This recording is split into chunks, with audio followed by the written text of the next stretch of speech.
Tidak ada Superman di dalam gereja, tidak ada. Yang ada adalah super team. Sebuah persekutuan yang super, di mana orang-orang terbatas yang diberi karunia-karunia saling melengkapi satu dengan yang lain untuk membangun tubuh Kristus dan kemuliaan Allah nyata atasnya. Hanya terambil dari surat Filipi pasal 2 ayat 1 sampai ayat yang ke-11. Shalom. Sekali lagi shalom. Bapak Ibu, berbeda untuk saling melengkapi. Di bagian pertama saya ingin menyampaikan kepada kita dua perbedaan. Ada banyak perbedaan, tapi saya kelompokkan dia dalam dua perbedaan ini. Yang pertama, saudara-saudara, memang di fakta kosmis kita menemukan bahwa segala sesuatu itu berbeda. Ada kanan, ada kiri, ada atas, ada bawah, ada panas, ada dingin, ada ribut, ada diam, ada merah, ada putih. Berbeda. Fakta kosmis di mana manusia ini hidup, Tuhan membentuk dari awal. Segala sesuatu itu berbeda, bukan untuk dirinya sendiri. Tetapi dalam perbedaan itu kemudian bisa saling melengkapi. Itu pertama. Tetapi yang kedua, saudara-saudara, bahwa di dalam gereja Tuhan memperkenankan kepada kita untuk masing-masing orang mempunyai karunia-karunia. Dan karunia-karunia itu adalah karunia-karunia yang berbeda-beda. Dikelompokkan, ada karunia-karunia motivasi dan ada karunia-karunia manifestasi. Dibutuhkan karunia-karunia itu untuk saling melengkapi demi apa? Demi pembangunan tubuh Kristus. Sekali lagi, dalam fakta kosmis dan juga bagi orang-orang percaya yang Tuhan berikan karunia-karunia, pada dasarnya sudah berbeda. Tetapi dengan satu maksud, yaitu melengkapi dan kemudian nama Tuhan dipermuliakan. Lalu kita membaca teks di dalam surat Filipi pasal 2 ayat 1 sampai ayat 11 yang saya kira tidak asing bagi kita. Dengan pernyataan-pernyataan yang luar biasa bahwa kita semua orang-orang percaya ini bersekutu dan disebut sebagai tubuh Kristus. Maka supaya kita saling melengkapi dalam perbedaan-perbedaan tadi, supaya kemuliaan Tuhan di dalam tubuh Kristus itu nyata, maka hanya ada satu kalimat kunci atas. Kalimat kunci itu adalah, hendaklah kamu berpikir seperti Kristus. Harus pikiran Kristus itu ada di dalam kamu. Kalau kita pada dasarnya sudah berbeda, sekaligus juga berbeda di dalam fakta kosmis tadi dan karunia-karunia. Kalau tidak ada pikiran Kristus, perasaan Kristus di dalam hidup kita, kita tidak akan saling melengkapi. Dijelaskan dalam teks tadi dengan sangat baik bahwa kalau kita bertanya pikiran dan perasaan Kristus di dalam tubuh Kristus seperti apa, disampaikan di dalamnya ada nasihat. Kalau orang tidak merendahkan diri, bagaimana dia bisa menerima nasihat? Bahkan penjelasan di bagian-bagian akhir dari teks tadi menjelaskan Yesus Kristus yang adalah Tuhan tidak mempertahankan itu bagi dirinya, tetapi mau merendahkan dirinya menjadi sama dengan manusia. Taat, bahkan taat sampai mati di kayu salib. Kalau kita bicara tentang nasihat, kalau orang tidak mau merendahkan diri, saudara, bagaimanakah dia bisa menerima nasihat? Kalau seorang pendeta tidak merendahkan diri, bagaimana dia menerima nasihat dan masukan? Kalau orang-orang lanjut usia tidak mau merendahkan diri, bagaimana mereka mendengar nasihat? Kalau orang-orang yang bersekutu dalam tubuh Kristus ini tinggi hati semua, bagaimana kita bisa saling menasehati seorang dengan yang lain? Susah sekali. Harus belajar dari Kristus, pikiran dan perasaan Kristus yang merendahkan dirinya supaya memberi telinganya untuk mendengar. Nasihat ini, saudara, jangan pikir bahwa nasihat itu hanya sekedar nasihat yang datang dari manusia untuk manusia. Tapi kalau orang tidak merendahkan diri, dia menutup hatinya dan menutup telinganya terhadap nasihat dari Tuhan melalui pemberitaan firman Tuhan. Di dalam tubuh Kristus itu bagi orang-orang yang sudah berbeda-beda dalam karunia-karunia mereka bukan saja diminta untuk memahami bahwa kamu tahu di dalamnya ada nasihat, tetapi ada penghiburan kasih. Ada penghiburan kasih. Bukan saja penghiburan kasih, persekutuan roh dan belas kasihan. Saya gabung tiga-tiga itu. Penghiburan kasih, persekutuan roh, belas kasihan. Itu tidak bisa tercerai-berai. Penghiburan yang dilakukan di dalam kasih adalah urusan kita, bukan untuk diri kita sendiri. Tetapi juga dalam perjumpaan dengan orang lain. Orang yang mengasihi Tuhan tentu akan mengasihi dirinya. Dan orang yang mengasihi dirinya tentu dia akan mengasihi orang lain. Dan karena itu ketika disebutkan penghiburan kasih, karena kita ini ada dalam satu tubuh yang kita sebut sebagai tubuh Kristus, yang disebutkan sebagai tubuh Kristus. Maka kalau ada saudaramu yang sakit, engkau juga ikut sakit bersama-sama. Kalau ada yang terluka, engkau juga terluka bersama-sama dengannya. Sehingga ketika penghiburan itu datang, itu penghiburan yang sungguh-sungguh didasarkan pada kasih.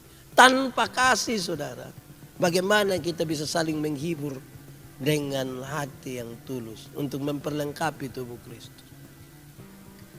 Ada persekutuan roh.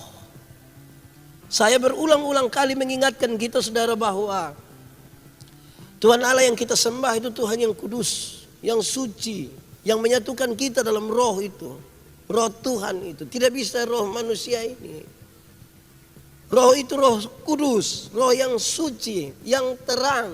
Yang kudus, suci, terang itu tidak dapat bersatu dengan yang tidak kudus.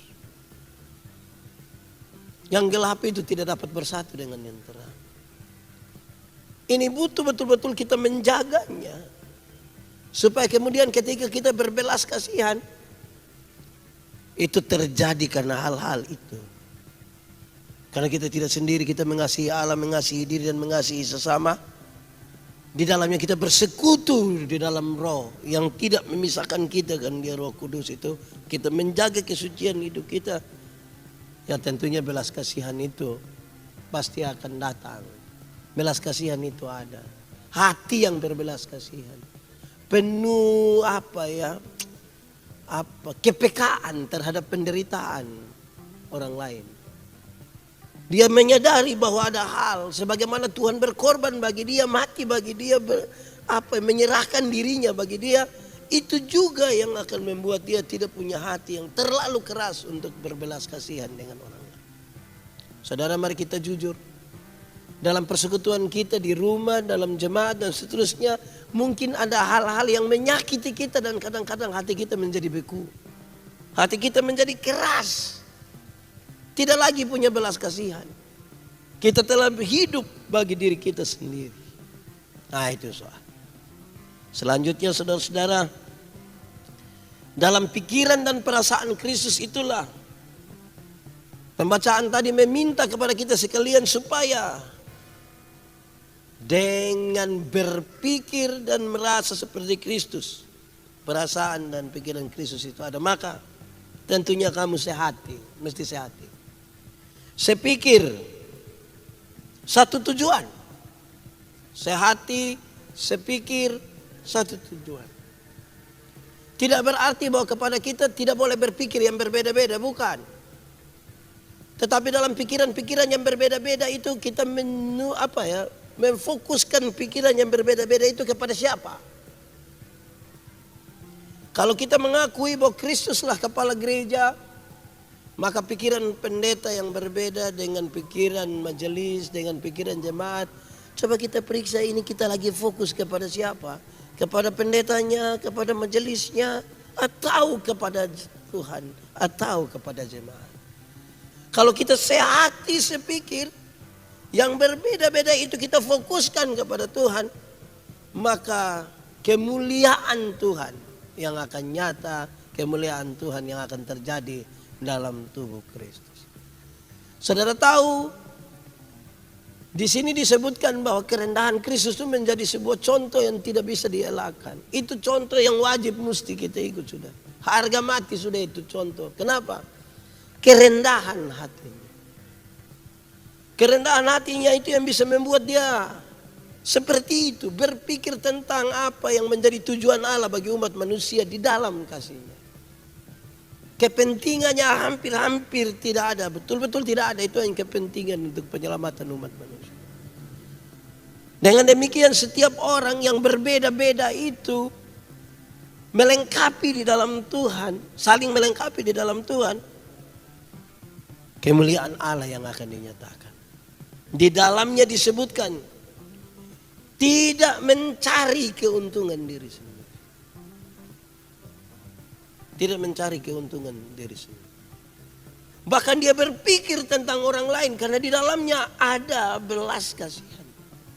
Untuk kepentingan kemuliaan Allah. Penjelasan-penjelasan ini mengarahkan saya dan saudara.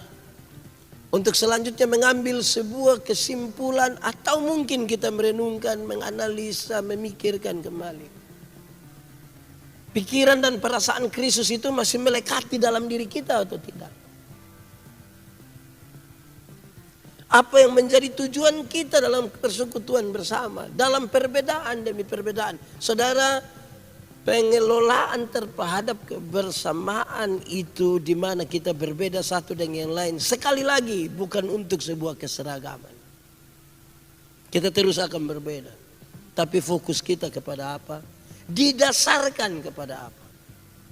Kalau saya ingin ulangi, saya mengatakan fokus kita kepada Tuhan itu didasarkan kepada belas kasihan. Kasih Allah didasarkan kepada kerendahan yang Tuhan sudah tunjukkan kepada kita. Kerendahan hati.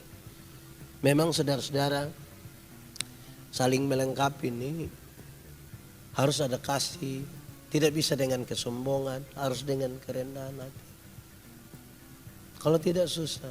Saudara lihat kalau orang bekerja tukang atau montir atau apa yang merakit-rakit sesuatu. Untuk dua hal yang bertemu itu harus membentuk dia punya bagian-bagian di mana mereka bisa terikat. Barang yang berbeda itu bisa terikat menjadi satu. Kadang-kadang untuk terikat menjadi satu tuh harus dipahat. Tom bikin cap itu pakai bahasa Indonesia kita tahu di arti apa. Yang penting bikin satu begini begini sudah itu. Terluka harus dikikis begitu supaya pas, tidak terguncang. Tapi kalau masing-masing bagian mempertahankan dirinya sendiri tanpa mau dipahat, tanpa mau terluka, sulit untuk bersatu, sulit. Harus masing-masing membersihkan dirinya, merelakan dirinya untuk itu.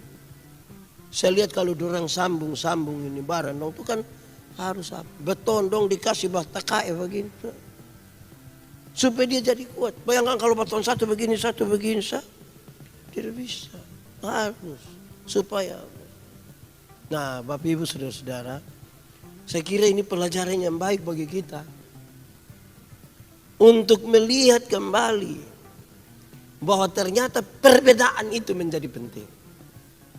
Supaya kita saling melengkapi. Atau dengan kata lain saudara-saudara, waktu Tuhan menciptakan kita secara berbeda dan mengaruniakan kepada kita karunia-karunia yang berbeda. Bukan untuk menghancurkan kita dan persekutuan kita, tapi membuat kita semakin kuat dan bermanfaat untuk pembangunan tubuh Kristus yang selanjutnya kemuliaan Allah dinyatakan di dalam persekutuan kita. Saudara-saudara, memang melihat dan mengelola yang berbeda-beda itu baik. Saya pikir kalau kita di rumah anak 3-4 orang baru dong sudah tidak ada lagi. Dong supi sekolah di Surabaya, dong sudah nikah kopi tinggal di Oiboboko di mana begitu. Orang tua sendiri di rumah ini baru dia duduk pikir-pikir, aduh cobain anak dong ada baik. Ini anak dong ada baik, yang satu dia suka begini, satu suka begini. Yang satu dia bawa super media sembunyi di dalam rumah, di dalam kamar yang satu. Tapi bikin indah itu rumah. Saya bilang dengan ibu-ibu, ketika mereka bilang kepada saya, Pak Pendeta, urus anak kecil ini pusing. Saya bilang betul. Urus anak kecil itu pusing. Ada anak kecil itu pusing. Tapi kalau orang tidak ada, kita lebih pusing. Sekarang silakan ibu-ibu pikir, mau pusing saja atau lebih pusing. Orang bilang lebih baik kami pusing daripada lebih pusing. Kita baru menyimpan sini dan datang tendang. Kita baru kasih bersih tembok situ, dong sudah pitulis tinus, kenapalah begitu. Wih, seperti itu. Tapi itulah beda-beda itu yang ketika tidak ada kita rasa. Bapak Ibu saudara-saudara, demikianlah sekarang. Kita tidak lagi melihat perbedaan sebagai sesuatu yang akan menghancurkan kita. Tetapi perbedaan sebagai sebuah kekayaan yang mengikat. Di mana seseorang dalam keterbatasannya dia tidak bisa mengurus semua.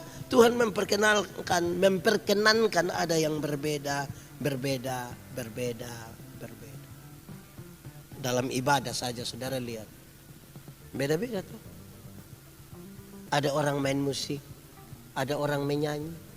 Ada orang khotbah. Ada orang urus ini lampu.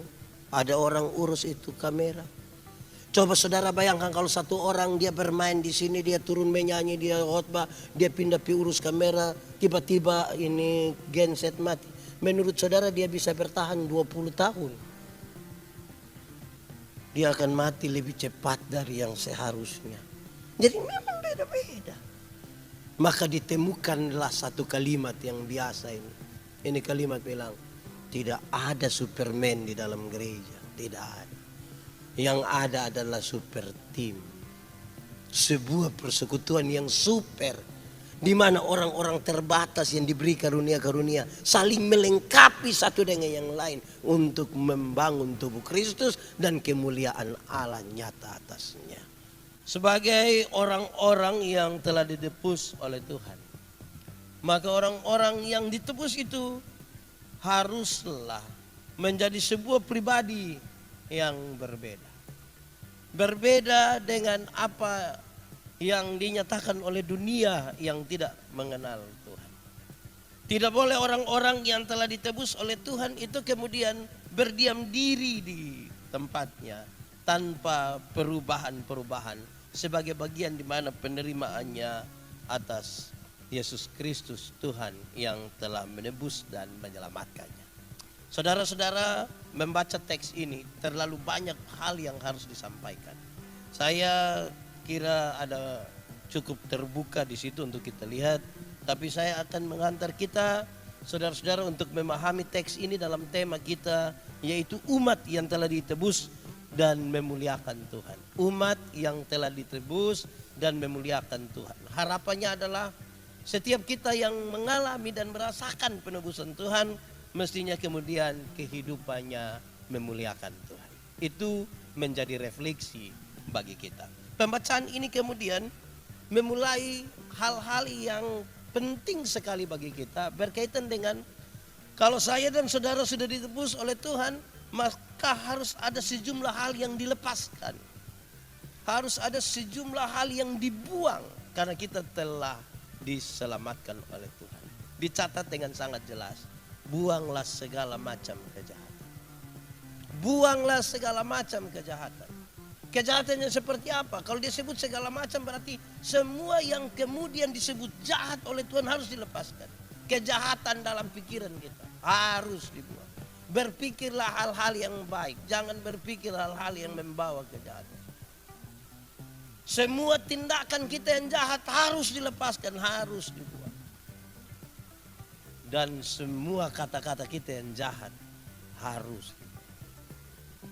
Akhirnya kita sampai pada melepaskan segala sesuatu yang jahat. Segala macam kejahatan harus dilepaskan. Karena apa? Karena kita telah dimenangkan oleh Tuhan. Hal ini saudara-saudara dimaksudkan bahwa kejahatan manusia telah ditanggung oleh Tuhan. Tuhan menanggung seluruh kejahatan kita. Harusnya tidak boleh ada lagi yang tersisa. Tidak boleh. Semuanya harus dilepaskan. Sebagai orang yang menerima akan keselamatan yang telah ditebus oleh Tuhan dan dia mau supaya nama Tuhan dipermuliakan. Tuntas, sudah selesai. Seluruh kejahatan kita telah ditebus oleh Tuhan. Dalam pikiran yang jahat, tindakan yang jahat, dan kata-kata yang jahat. Saudara-saudara, kemudian dilanjutkan bagi kita. Dalam semua itu juga terkandung. Karena itu saudara-saudara, buanglah tipu muslihat. Yang biasa tipu-tipu itu buang sudah. Bertobat sudah, berhenti sudah. Tidak usah hidup dalam tipu muslihat. Tipu muslihat itu sesuatu yang betul-betul direncanakan itu. Disiasati dengan baik. Yang dia hidup hanya menipu saja, itu berhenti sudah. Kita sebagai orang yang sudah ditebus, berhenti sudah dari tipu muslihat. Kedua, buanglah kemunafikan. Kemunafikan harus ditiadakan. Harus dibuang. Tidak boleh ada kemunafikan. Yang paling gampang untuk memahami kemunafikan adalah, kemunafikan itu adalah di depan bicara lain, di belakang yang kita lakukan yang lain. Kemunafikan itu tidak sinkron antara apa yang dikatakan dan apa yang dilakukan. Buanglah itu. Jangan sampai kita terlihat rohani. Kita terlihat sebagai orang-orang yang ditebus oleh Tuhan, ternyata kita munafik. Jangan, hidup mesti lebih jujur. Jujur terhadap diri sendiri. Jujur terhadap Tuhan atas segala sesuatu yang kita jalani. Yang berikut saudara-saudara yang harus dilepaskan, yang harus dibuang, yang harus ditiadakan karena Tuhan berkuasa atas kita dan itu sudah mengalami penebusan atasnya. Yaitu buanglah segala fitnah. Tidak boleh ada fitnah di antara kamu. Tidak boleh di antara saudara-saudara seiman, apalagi harus memfitnah seorang dengan yang lain. Saya kira tidak perlu penjelasan yang terlalu dalam untuk kita memahami apa itu fitnah. Fitnah itu berarti sesuatu yang tidak benar kita katakan tentang orang lain. Atau ketika kita tidak mengetahui dengan pasti, tapi kita menyampaikan kepada banyak orang, kepada kepada orang banyak tentang orang lain. Buanglah itu. Tidak boleh ada fitnah yang terakhir. Tidak boleh. Sebagai orang-orang yang sudah ditebus. Sekali lagi, kenapa itu harus dilepaskan? Kenapa itu harus dibuang? Karena Tuhan sudah menebus kita. Kejahatan yang semua yang lengkap utuh tadi itu dalam pikiran, perkataan, perbuatan itu semuanya sudah Tuhan tebus. Tidak bolehlah ada lagi yang tertinggal. Sudah selesai. Dia sudah tebus semua. Nah, saudara-saudara, lalu kalau itu semua sudah dilepaskan, bagaimana tindakan hidup kita yang memuliakan Allah? Sebagai orang-orang yang ditebus, disampaikan dengan baik. Harus rindu ke engkau, rindulah engkau, rindulah saya, rindulah kita semua akan firman Tuhan. Harus kita punya kerinduan untuk mendengar firman Tuhan. Firman yang membawa kita kepada kehidupan. Dalam firman itu kita belajar tentang kehidupan, tentang hikmat, pikiran yang berkenan kepada Tuhan dan memahami kehendak Tuhan dalam hidup kita. Kalau kita menyanyi atau belajar bersama-sama anak sekolah minggu tentang firman, dia hanya menyampaikan dengan sangat ringan. Kalau engkau mau bertumbuh, baca kitab suci, doa tiap hari. Baca kitab suci, doa tiap hari, engkau akan bertumbuh. Firman itu saudara, dia seperti cermin. Di cermin, ketika kita sampai di cermin, kita lihat kita punya muka. Kemudian kita berusaha untuk memperbaiki yang rusak, bukan yang rusak, yang tidak teratur. Alis yang tidak teratur kita kasih teratur. Kotoran di sini kita bersihkan. Semakin banyak kita bercermin, semakin kita punya penampilan yang bagus. Semakin banyak kita bercermin, semakin banyak kita mengerti kesalahan-kesalahan kita. Karena itu saya kira saudara, rindulah kita akan firman Tuhan. Rindu. Ini harus jadi sebuah refleksi. Mungkinkah kita masih rindu untuk mendengar firman? Atau kerinduan kita itu justru terjadi ketika kita datang ibadah. Mungkinkah di antara kita yang memang ada hari-hari di mana dia tidak pernah baca firman? Nanti pas hari Minggu atau hari doa malam baru dia baca firman. Itu dia tidak rindu. Itu kebetulan ketemu firman dia punya nama. Yang rindu berarti dia mencari. Ya, saya kira tidak sulit juga untuk menjelaskan apa itu rindu. Rindu itu adalah sebuah keinginan untuk selalu bakudapa, untuk selalu bertemu, untuk selalu berjumpa. Kerinduan akan firman itu menjadi penting dalam kaitan dengan kehidupan yang memuliakan Allah. Sekali lagi, firman itu seperti cermin yang semakin kita lihat, semakin banyak kita datang, kita menemukan yang harus diperbaiki, dalam hidup, dan hidup itu berkenan kepada Tuhan. Saudara-saudara, tapi setelah dia bicara tentang firman itu, dia kasih tahu, kamu mesti ingat, kamu ditebus oleh Tuhan. Yesus itu juru selamat. Dia adalah batu penjuru. Dia batu yang hidup. Karena itu, kamu sekalian yang ditebus oleh Tuhan dan mau memuliakan Tuhan, harus menyadari hidupmu sebagai pribadi atau yang disebutkan sebagai batu yang hidup. Kenapa dia pakai gambaran tentang batu? Ini batu yang hidup. Kenapa gambaran itu yang dipakai? Batu-batu untuk membangun sebuah persekutuan beribadah. Membangun sebuah komunitas beribadah. Lebih kuat karena kita batu-batu yang hidup. Yang akan memuliakan Tuhan Allah bersama-sama.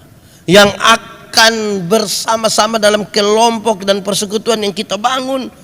Bukan persekutuan yang mati, yang tidak mengenal Allah, tapi sebuah persekutuan yang hidup, hidup yang berjalan bersama-sama dengan Yesus Kristus Tuhan dan Juru Selamat. Kehidupan yang tidak berjalan sendiri, tapi kamu batu yang hidup, yang saling terikat satu dengan yang lain dalam perjalanan bersama-sama dengan Tuhan Yesus Juru Selamat yang telah menebus engkau. Allah dipermuliakan di situ. Batu-batu itu tidak boleh terlepas satu dengan yang lain. Batu-batu itu tersusun dengan rapi. Batu-batu itu batu-batu yang hidup. Bukan batu-batu yang tidak hidup, yang mati, tidak. Selanjutnya saudara-saudara, ingatlah bahwa kamu sekalian yang telah disebut, yang telah ditebus oleh Tuhan, yang hidup memuliakan Tuhan, kamu mesti ingat, kamu adalah imamat yang kudus. Imamat kudus. Apa maksudnya imamat kudus? Imamat kudus adalah orang-orang percaya kepada Kristus. Mereka yang telah ditebus itu, mereka telah mendapat hak istimewa. Hak istimewa untuk datang kepada Tuhan. Hak istimewa untuk datang dan membawa persembahan kepada Tuhan. Persembahan dirinya. Apa yang terbaik yang harus kita berikan kepada Tuhan. Yang terbaik yang harus kita berikan kepada Tuhan adalah diri kita. Karena itulah yang paling baik, itulah yang paling berharga. Sehingga setiap kali kita berbicara tentang imamat kudus, kita berbicara tentang dua hal. Imamat kudus adalah mereka yang mendapatkan hak istimewa untuk berhubungan dengan Tuhan, tetapi sekaligus mendapat hak istimewa untuk datang dan membawa persembahan kepada Tuhan. Kok membawa persembahan jadi hak? Iya, karena semuanya Tuhan punya dan kita berikan dari tangan Tuhan sendiri. Apa yang Tuhan punya dalam hidup kita? Ya hidup kita ini adalah yang punya Tuhan. Sehingga yang terbaik itulah yang mesti dipersembahkan kepada Tuhan. Selanjutnya saudara-saudara, bagi setiap orang yang sudah ditebus, bagi setiap mereka yang ingin memuliakan nama Tuhan, maka dia harus ingat baik-baik, ada tanggung jawab di sini. Tanggung jawab untuk apa? Untuk memberitakan perbuatan-perbuatan Allah. Memberitakan tentang perbuatan-perbuatan Allah. Tidak memberitakan tentang perbuatan-perbuatan dirinya. Tidak memberitakan tentang perbuatan-perbuatan siapapun. Tapi perbuatan-perbuatan Allah yang mau disampaikan. Dalam kalimat lain saya ingin sampaikan bahwa di titik inilah kita menyadari kehidupan kita sebagai saksi-saksi. Saksi yang apa? saksi yang menyatakan kebaikan-kebaikan Allah, perbuatan-perbuatan Allah.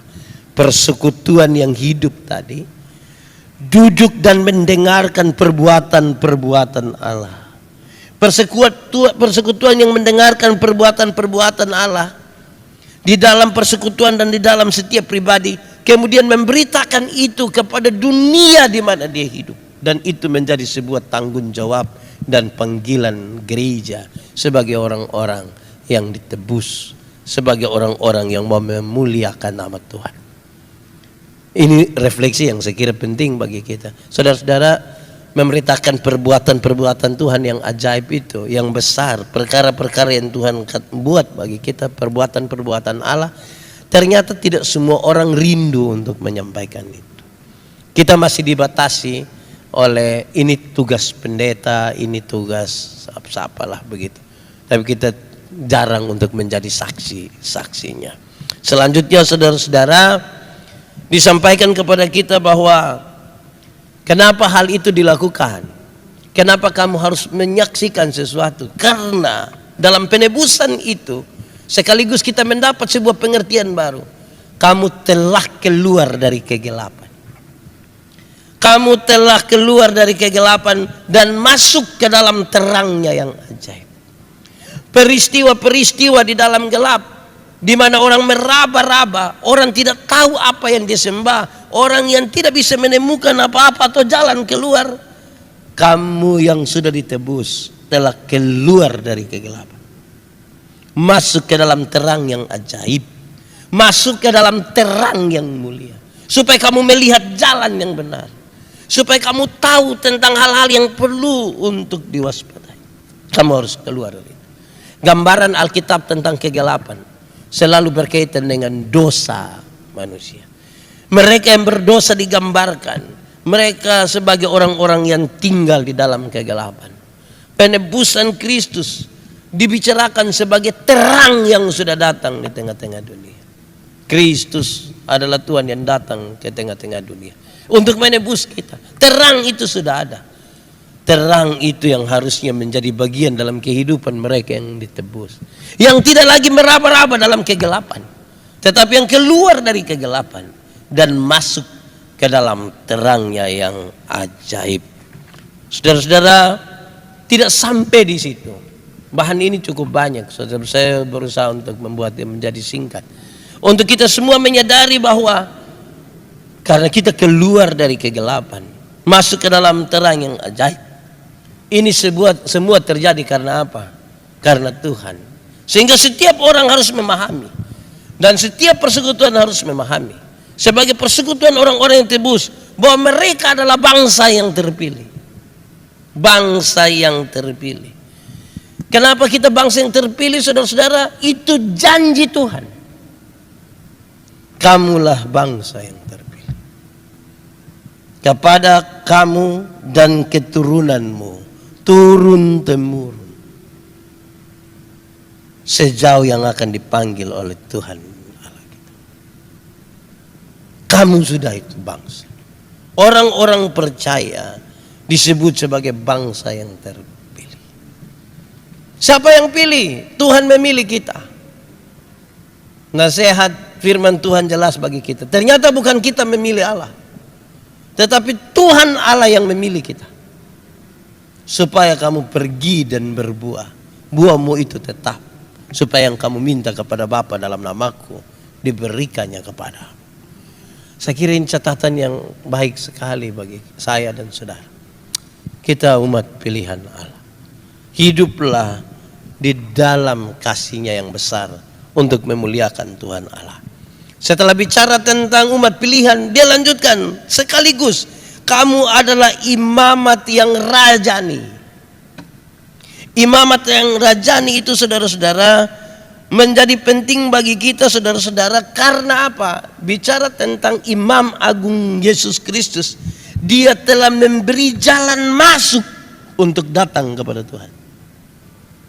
Imam Kudus itu telah membuka jalan yang tertutup oleh karena dosa. Dia buka. Ada jalan masuk sekarang, datang kepada Tuhan. Kamulah itu. imamat yang rajani, yang telah sampai kepada Tuhan karena Imam Agung Yesus Kristus. Ini menjadi penting bagi kita supaya kita datang dan mempersembahkan ibadah kita yang benar kepada Allah. Menjalankan tugas-tugas keimamatan itu. Karena kepada kita telah diberi jalan masuk untuk datang menyembah kepada Tuhan. Saudara-saudara, persembahkanlah ibadahmu kepada Tuhan. Ibadah yang sejati itu kepada Tuhan. Persembahkan, karena di dalam Kristus kita telah mendapatkan jalan masuk itu. Dia Imam Agung yang telah memberikan jalan itu bagi kita. Selanjutnya saudara-saudara, kepada kita diberikan lebih lagi, yaitu kamu itu adalah bangsa yang kudus. Kudus selalu punya pengertian berbeda dengan yang lain. Kudus itu berarti sesuatu yang dipisahkan dari kebanyakan.